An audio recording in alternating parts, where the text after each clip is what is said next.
नमस्कार, क्राफ्टर प्रत्यू या माझ्या यूट्यूब चॅनलमध्ये तुम्हा सर्वांचे स्वागत आहे। आज मी आपल्याला बीडेड मॅट कशी बनवायची ती या व्हिडिओमध्ये दाखवणार आहे।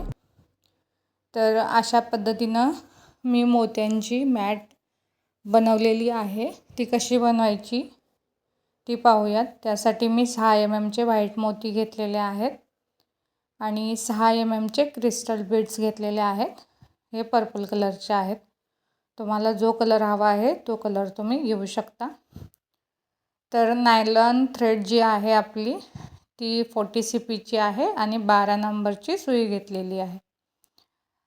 मी इथं 6 mm चे मोती घेत आहे आणि ते घेऊन आपल्याला इथं एक गाठ मारून घ्यायची आहे।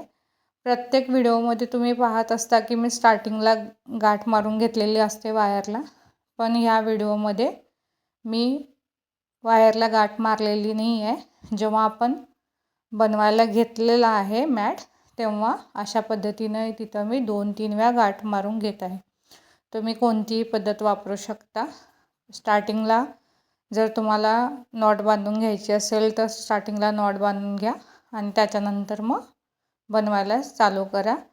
त्याच्यानंतर इथं पाहू शकता मी प्रत्येक मोत्यातून तो धागा फिरून घेत आहे आणि त्याच्यानंतर जो एक्स्ट्रा धागा होता आपला दुसरा त्याला कात्रीनं कापून मी लायटरनं अशा पद्धतीनं त्याला हलकंसं जाळून घेतलेलं आहे।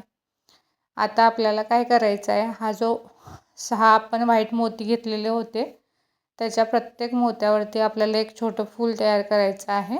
त्याच्यासाठी मी क्रिस्टल बीड्स घेतलेले आहेत 5, म्हणजे टोटल आपल्याला 6 फुलं बनवायच्या आहेत आणि आपला व्हाईट मोती पकडून ते 6 मोत्यांचं एक फूल तयार होतं।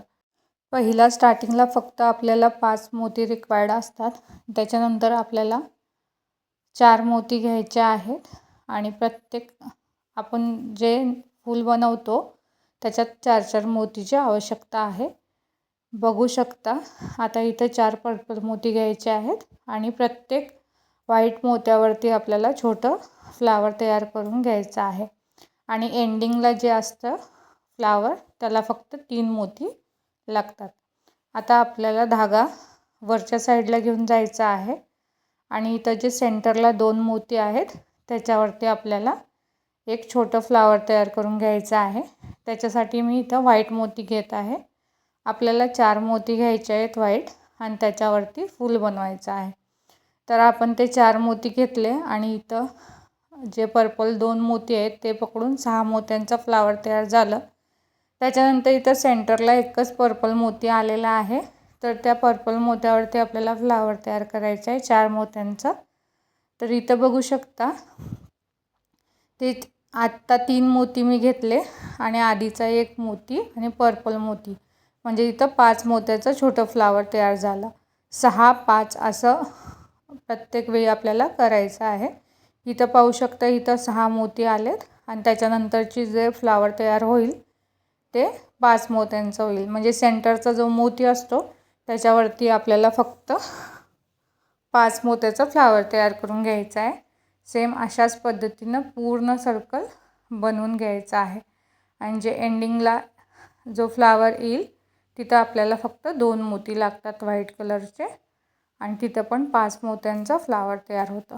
त्याच्यानंतरची जी आपली नेक्स्ट लाईन आहे तिथं आपल्याला प्रत्येकी 4-4 मोत्याचं एक छोटं फ्लावर बनवत जायचं आहे। त्यासाठी पहिला आपल्याला फक्त 3 मोती लागणार आहेत, त्याच्यानंतर प्रत्येकी 2 मोती आपल्याला लागतील ते फूल बनवायला आणि सेम अशाच पद्धतीनं प्रत्येक व्हाईट मोत्यावरती आपल्याला फ्लावर बनवून घ्यायचा आहे आणि तो पण सर्कल पूर्ण करून घ्यायचा। या मॅटचा उपयोग तुम्ही रांगोळी म्हणून करू शकता किंवा कोस्टर म्हणून पण वापरू शकता, कप ठेवायला, किंवा जर देव ठेवायला आसन हवं असेल तर आसन म्हणून पण तुम्ही वापर करू शकता। जिथं मी व्हाईट मोती वापरलेले आहेत तिथंच तुम्ही ट्रान्सपरंट क्रिस्टल मोती पण वापरू शकता। हे प्लास्टिकचेच आहेत, मी क्रिस्टल ह्याच्यासाठी म्हणत आहे कारण ते क्रिस्टलसारखे दिसत आहेत म्हणून। या मोत्यांचा कलर लवकर जात नाही. तर पाहू शकता असं सुंदर मॅट तयार झालेला आहे. तुम्हाला हा व्हिडिओ कसा वाटला कमेंट करून सांगायला विसरू नका. आणि हा व्हिडिओ पाहिल्याबद्दल धन्यवाद. भेटूया नवीन व्हिडिओमध्ये.